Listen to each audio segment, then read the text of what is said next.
और बात power centre Patna की 24 की चुनावी बिसात जिस दिशा में बिछाई जा रही है, बिहार की राजधानी पटना अब उसके केंद्र में है।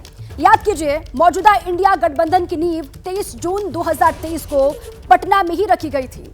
अब उसी पटना में इंडिया अलायंस की पहली जनसभा हुई। पटना के ऐतिहासिक गांधी मैदान में आयोजित जन विश्वास रैली में राहुल गांधी, अखिलेश यादव, वामपंथी नेता डी राजा, सीताराम येचुरी ने लालू यादव और तेजस्वी यादव के साथ मंच साझा किया। मोदी सरकार पर जोरदार हमला बोला, जीत का दावा किया गया। लेकिन इस रैली से केजरीवाल, शरद पवार, उद्धव ठाकरे की दूरी ने कई सवालों को जन्म दे दिया है। एक सवाल बिहार की 40 सीट पर इंडिया गठबंधन की जीत को लेकर भी है।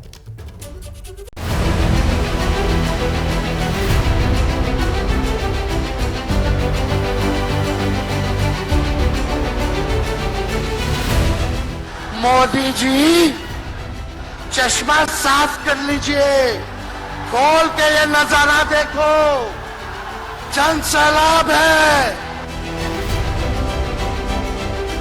बीजेपी हटाओ, देश बचाओ, बीजेपी हटाओ। एक कट्टरपंथी, हिंसावादी, नफरतवादी, एक फांसीवादी हुकूमत की तरफ वो पहुंच रहे हैं। देश के अंदर जनतंत्र नहीं बचेगा, हमारा संविधान नहीं बचेगा। पटना का ऐतिहासिक गांधी मैदान, और इस मैदान से उठी इंडिया की दिल्ली विजय वाली हुंकार। कई नौजवानों ने जिनको नौकरी नहीं मिली, उन्होंने अपनी जान दे दी। डबल इंजन की सरकार ने बेरोजगारी दी है। देश में जब भी बदलाव आता है, बिहार में तूफान शुरू होता है। ये बिहार जो है देश की राजनीति का नर्व सेंटर है, यहां से ही शुरुआत होती है। लोगों के लिए राहुल बोले, अखिलेश बोले, तेजस्वी ने मोदी सरकार को निशाने पर लिया और फिर कह दिया, अब की बात तय है बीजेपी की हार। एक तरफ फिरता प्रस्त, एक तरफ जो है मौका प्रस्त लोग हैं।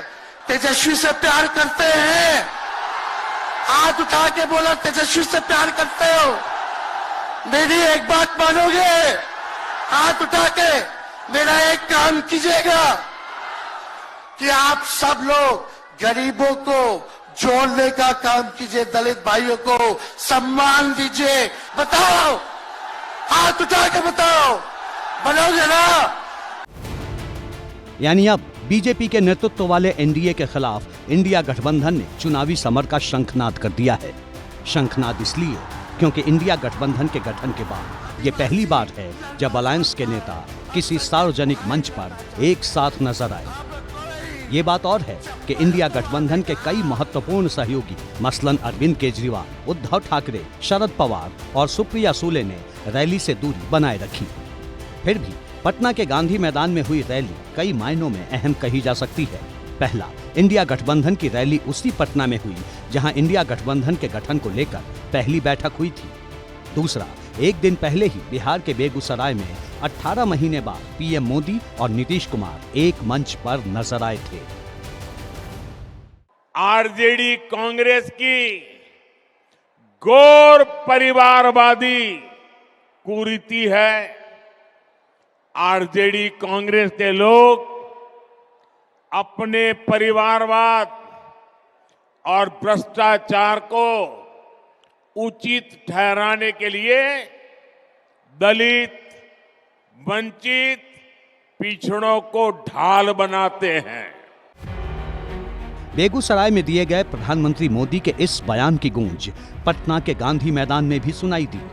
पहले बीजेपी पर तेजस्वी यादव जमकर बरसे, फिर यूपी से आरजेडी की जन विश्वास यात्रा में शामिल होने पहुंचे अखिलेश यादव ने परिवारवाद के बहाने बीजेपी को नई चुनौती दे डाली।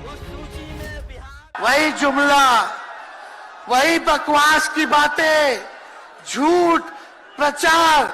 हम तो शुरू से कहते हैं मोदी जी झूठ बोलने के फैक्ट्री है, मैन्युफैक्चरर है।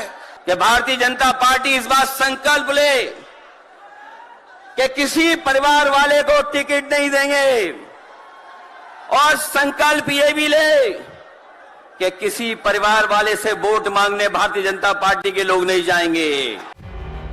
अखिलेश यादव या फिर राहुल गांधी, तेजस्वी यादव से लेकर वामपंथी डी राजा और सीताराम येचुरी तक सबने एक एक कर बीजेपी पर निशाना साधा, बीजेपी को हटाने और देश बचाने का नारा दिया। इसके बाद लालू यादव की बारी आई, जिन्होंने आते ही सामाजिक न्याय, मंडल कमीशन, गरीब और किसानों के बहाने मोदी सरकार पर सीधा हमला किया। फिर मोदी के परिवारवाद वाले आरोप पर भी सीधा सवाल पूछ लिया। ये नरेंद्र मोदी आजकल परिवारवाद पर हमला कर रहे हैं। अरे भाई तुम बताओ ना कि तुमको क्यों परिवार में कोई संतान नहीं तुमको हुआ, बताओ।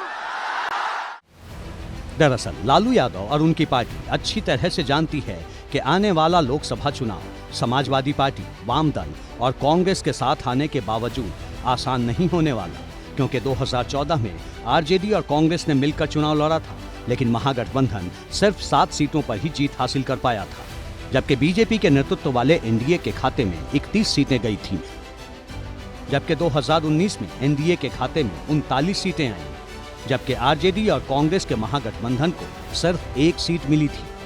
2019 में सिर्फ किशनगंज सीट पर कांग्रेस को जीत मिली थी।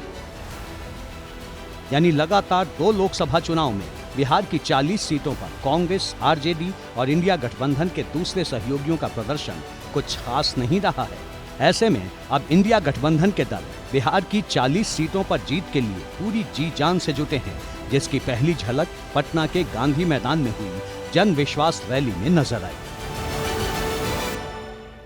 पिछले 2 दिनों में देश की सियासी चाल बिहार की ओर बढ़ती हुई नजर आ रही है। शनिवार को प्रधानमंत्री नरेंद्र मोदी ने औरंगाबाद और बेगूसराय में रैली की। बेगूसराय में आयोजित पीएम मोदी की रैली में नीतीश कुमार भी मौजूद थे, जिन्होंने पीएम मोदी के सामने फिर से पाला न बदलने का दावा किया और अब नीतीश कुमार के इस दावे पर घमासान छिड़ गया है। पटना के गांधी मैदान में रैली को संबोधित करते हुए तेजस्वी यादव, लालू यादव ने नीतीश कुमार पर तीखा हमला बोला और दूसरे लफ्जों में कहें तो बिहार की सियासी लड़ाई में नीतीश कुमार चर्चा के केंद्र बिंदु में आ गए हैं। आपको आपका अधिकार दिला करके रहेगा, तो इस लड़ाई में साथ है कि नहीं है?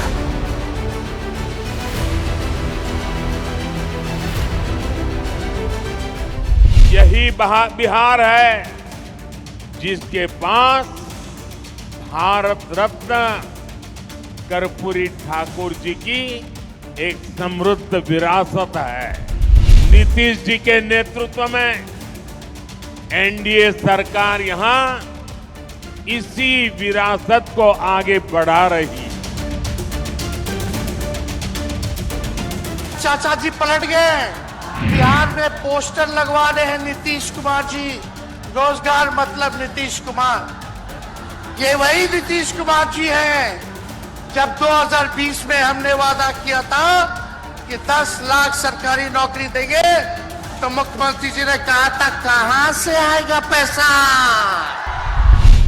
तो बीजेपी के नेतृत्व वाला एनडीए हो या फिर इंडिया गठबंधन, बिहार के सियासी समर में मुद्दा नीतीश कुमार है, या फिर यूं कहें कि नीतीश कुमार का चेहरा सियासी चर्चा के केंद्र में है। दरअसल 28 जनवरी से पहले तक नीतीश कुमार आरजेडी के साथ सरकार चला रहे थे। तेजस्वी यादव के साथ पटना से मुंबई और दिल्ली तक बैठक कर विपक्षी गठबंधन की रूपरेखा बना रहे थे, लेकिन फिर अचानक नीतीश कुमार ने सियासी खेल की बाजी पलट दी। अब नीतीश कुमार उसी इंडिया गठबंधन के विरोध में खड़े हैं, जिसकी नींव उन्होंने खुद 23 जून 2023 को पटना में रखी। लिहाजा विपक्ष के हर एक नेता की जुबान पर नीतीश कुमार का नाम है। लालू यादव ने यहाँ तक कह दिया, हमें पहले से पता था कि राजभवन में कौन सी खिचड़ी पक रही थी। नीतीश कुमार बिना तेजस्वी को मालूम हो गया था कि राजभवन में नरेंद्र मोदी से राज्यपाल ने वहां समय देकर के बात कराई, लोग बात कर लिया था।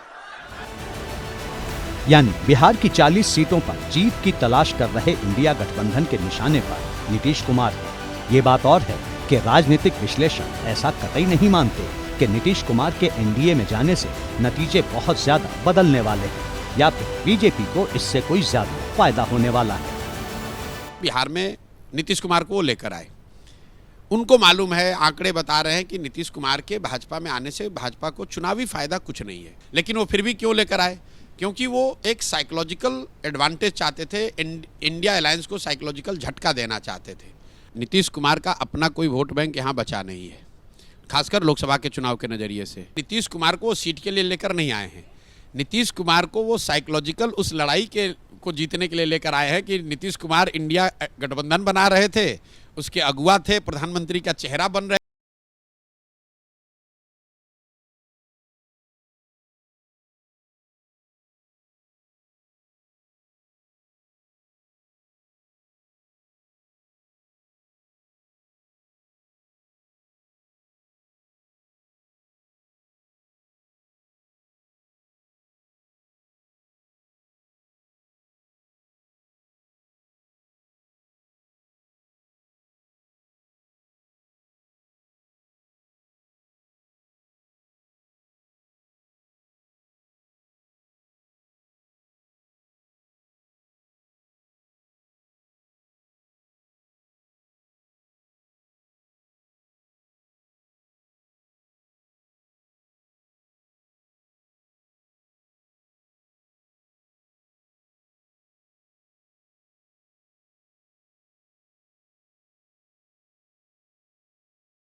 और लगभग वक्ता और नेता वही थे जो आज के मंच को सुशोभित कर रहे हैं।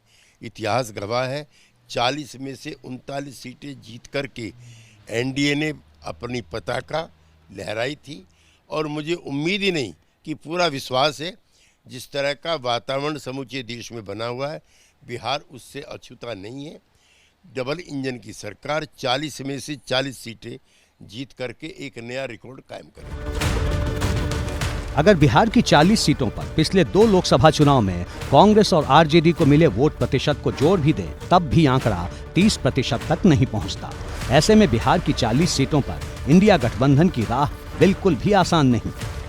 वहीं यूपी में इंडिया गठबंधन में शामिल समाजवादी पार्टी और कांग्रेस ने 2019 में सिर्फ 16 सीटों पर जीत दर्ज की थी, जिसका सीधा मतलब है कि यूपी की 80 और बिहार की 40, मतलब कुल 120 लोकसभा सीटों पर इंडिया गठबंधन के मुकाबले बीजेपी के नेतृत्व वाला एनडीए कहीं ज्यादा बेहतर स्थिति में है।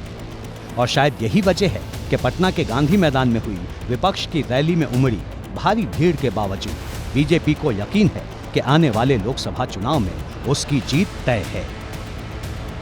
40 सीट जाएगा तब नहीं। ये जो हालत बना हुआ है राष्ट्रीय जनता दल और उसके कुनबे का, पारिवारिक पार्टी का, तो कहाँ संभव है बिहार में? अरे अभी तो अति पिछड़ा दलितों के घर जाने की तैयारी आप कर रहे हैं, तो कहाँ आपको नसीब होने वाला है? इसलिए बिहार में तो कहीं कोई नसीब होने आए नहीं। ये रैली सीधे तौर पर माननीय लालू प्रसाद के परिवार की राजनीतिक ताजपोशी थी। देश मोदी जी के साथ चलेगा, भाजपा के साथ, एनडीए के साथ, अब की बार 400 के पार। दिलचस्प बात यह है कि हैट्रिक विजय का दावा कर रही बीजेपी हो या फिर विपक्षी गठबंधन, सबकी नजर बिहार की 40 सीटों पर है। शनिवार को पीएम मोदी नीतीश कुमार के साथ बेगूसराय में थे। अगले ही दिन पटना में इंडिया गठबंधन की बड़ी रैली हुई। अब एक बार फिर पीएम मोदी की बारी है। 6 मार्च को प्रधानमंत्री मोदी बिहार के बेतिया में रैली करेंगे, यानी बिहार की 40 सीटों पर विपक्ष और सत्ता पक्ष दोनों ने पूरी ताकत झोंक दी है। इंडिया गठबंधन के सहयोगी केजरीवाल, उद्धव ठाकरे और शरद पवार तेजस्वी यादव की रैली में क्यों शामिल नहीं हुए? इस सवाल से ज्यादा प्रधानमंत्री नरेंद्र मोदी की बेगूसराय रैली से चिराग पासवान और उपेंद्र कुशवाहा की दूरी की चर्चा है। पीएम की रैली में चिराग पासवान और उपेंद्र कुशवाहा के न पहुंचने पर आरजेडी ने बीजेपी पर तीखा हमला बोला है, जिस पर अब बीजेपी आक्रामक है। स्वागत करते हैं आप सब लोगों का अभिनंदन करते हैं और बिहार की पावन मिट्टी का वंदन हम करते हैं।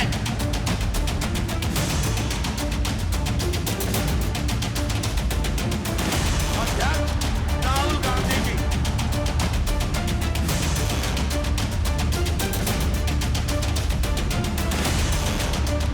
2 दिन 2 रैली, अनगिनत दावे और तमाम सवाल।